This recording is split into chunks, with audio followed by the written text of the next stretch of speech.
A white Toyota Hilux was parked at an angle.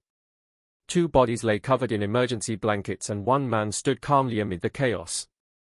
Mkhwanazi was at the scene again this morning, and South Africa couldn't stop talking about it. By 9 a.m., every news outlet and social media platform was buzzing with questions. What happened? Who were these men? And most importantly, why does this keep happening? Over the next 40 minutes, we'll examine this morning's incident, explore controversial role, uncover the criminal histories of the deceased suspects, and analyze why the community's reactions were so divided. Perhaps most surprisingly, the legal implications are far more complex than they appear, with potential to reshape how South Africa approaches crime prevention. Pause for a moment and consider this. If someone broke into your home, threatened your family, and the police were 30 minutes away, what would you do? Not what you should do legally, but what would your instincts drive you to do in that moment? At 5:47 a.m., gunshots shattered the morning silence in a neighborhood plagued by break-ins and hijackings. Within minutes, residents flooded the street. Some filming, others calling police, a few venturing closer to see what happened. Two men in their late 20s lay motionless near the Toyota Hilux stolen 3 days prior. Police later found housebreaking tools, 2 unlicensed firearms, and personal items that did not belong to either man. Mkhwanazi stood about 15 m away, calm and composed, speaking with first responders. One resident later said he was even helping direct traffic to preserve the crime scene. The contrast was stark. 2 lives ended violently. Yet, the man at the center of it all appeared almost businesslike in his demeanor. For those following South African crime news, Mkhwanazi is a familiar name. A former professional security officer from KwaZulu-Natal, he has often operated in the grey zone between community protector and vigilante. Some hail him as a savior defending communities that police cannot adequately protect.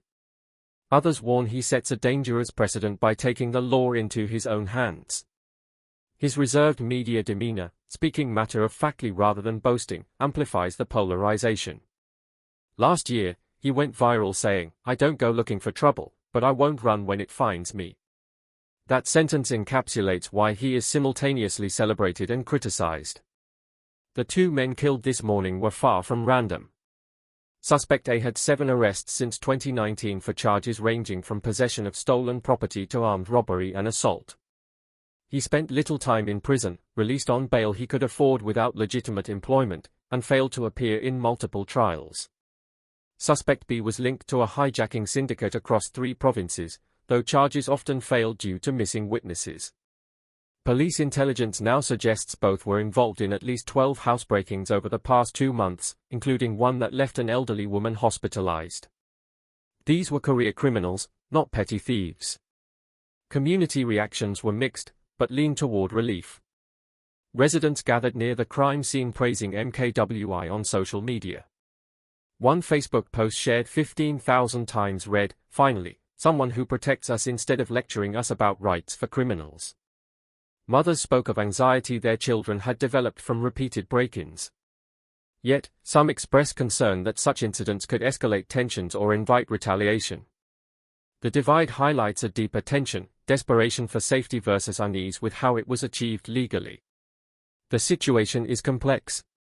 South African law permits self-defense under proportionality and reasonableness principles. Section 49 of the Criminal Procedure Act allows lethal force if one reasonably believes life is in imminent danger and no other options exist. But what constitutes reasonable belief or how imminent the danger must be is often debated. Could one shoot a burglar who hasn't directly threatened you yet? Lawyers note that threats must be unlawful, imminent, and directed at someone you are protecting. Responses must be necessary and proportionate. If less lethal options existed, prosecutors could argue force exceeded necessity. Mkhwanazi has a history of similar incidents.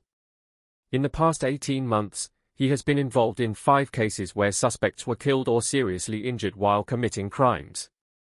Each followed a pattern. Suspects caught in the act. Confrontation ensued, lethal force applied, and MK were not cooperated with police. 2 prior cases saw him arrested but later released when actions were deemed self-defense.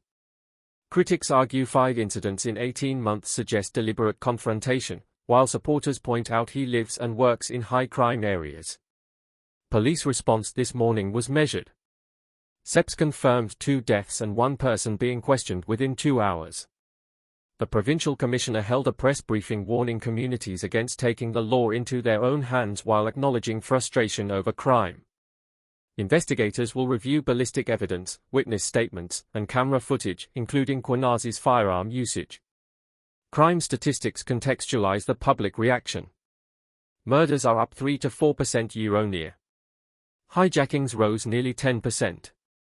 House robberies with occupants present increased 17% and convictions for serious crimes remain below 20%. Police-to-citizen ratios are low. Response times long and many high-crime areas see no patrols for hours. Criminologists note that repeated failures can drive communities to take justice into their own hands. While not excusing vigilantism, this explains why Mkhwanazi has become a folk hero. The constitutional tension is stark. Everyone's right to life and due process is protected, including criminals. Yet, what happens when protecting offenders leaves law-abiding citizens vulnerable? Justice. Cameron observed, the Constitution protects everyone, including those who violate it. That's what makes it a constitution rather than a popularity contest. Civil rights groups caution against normalizing vigilantism, warning it could lead to mob violence against innocents. Past incidents connect directly to today's scene. Desperate communities, career criminals, and a justice system struggling to protect victims while upholding rights. Victims live with trauma often compounded when justice fails. One school teacher hospitalized after defending his family saw his daughter develop PTSD. An elderly man's jewelry was stolen and never returned. In effect, citizens are doubly victimized, first by criminals, then by a system unable to prevent repeat offenses. Political reactions are predictable. The ruling party calls for calm respect for law and promises increased police visibility. Opposition leaders criticize systemic failures and demand emergency measures. The incident reflects the collision of rising crime, citizen desperation, and legal constitutional dilemmas. Actions spark nationwide debate about the boundary between self-defense and vigilantism. Legal experts note that while the law allows defense, slow or inadequate police responses leave residents feeling abandoned. In high-crime neighborhoods, individuals like him fill the gap between formal protection and immediate survival. While necessity may justify his actions, repeated incidents risk eroding the rule of law. Public opinion remains split. Social media debates rage, with supporters praising courage and critics warning of armed neighborhoods justified by perceived threats. Families of both the dead and previous victims navigate relief, grief, and moral complexity. Psychologists warn repeated exposure to violence, witnessing or participating leaves lasting scars on adults and children alike. The Hilux incident highlights systemic failures and the human response when law enforcement seems absent. Policymakers, legal experts, and communities face pressing questions. How to safeguard citizens without condoning vigilantism, restore trust in law enforcement, and balance constitutional rights with public safety. Mkhwanazi remains polarizing, cooperative with police, yet a symbol of citizen-driven justice. Communities discuss patrols, security, and self-defense. Political leaders debate. Legal analysts review precedents. Citizens wrestle with moral and emotional responses. The Hilux scene reflects a broader struggle in South Africa, balancing justice, safety, and legality in a society confronting persistent threats. This morning's events, the suspects' histories, Mkhwanazi's presence, and divided reactions point to a stark reality. South Africa faces more than crime.